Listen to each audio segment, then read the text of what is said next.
پیارے آقا نے فرمایا حب الوطن من الایمان، وطن کی محبت ایمان کا حصہ ہے۔ میں 1947 سے سانس لیتا پاکستانی ہوں۔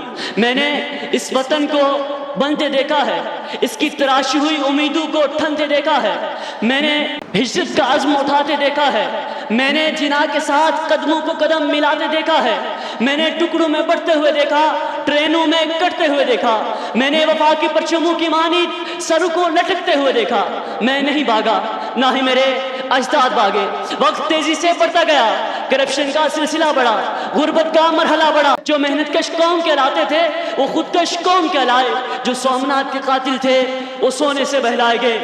قیمتوں سے رہا آگا، میں نہیں بھاگا۔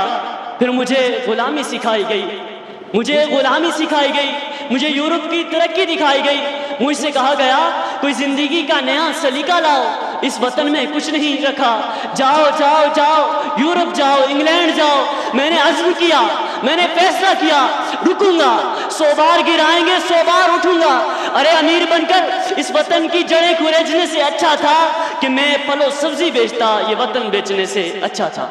میں نے دیکھا، میری ان آنکھوں نے دیکھا کہ دارالخلافہ کراچی سے اٹھایا گیا، میری کمائی ہوئی دولت کو حکمرانوں پر لگایا گیا۔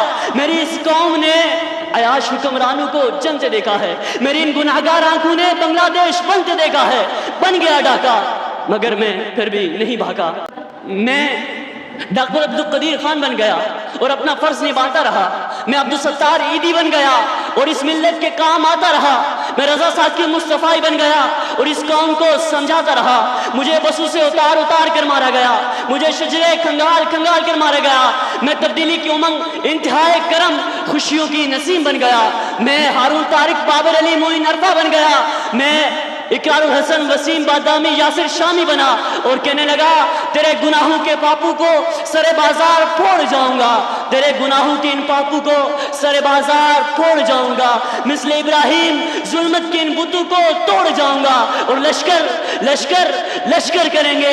میری دلیری پہ تب سرے، کیونکہ میں مر کر بھی زندگی کی خبر چھوڑ جاؤں گا۔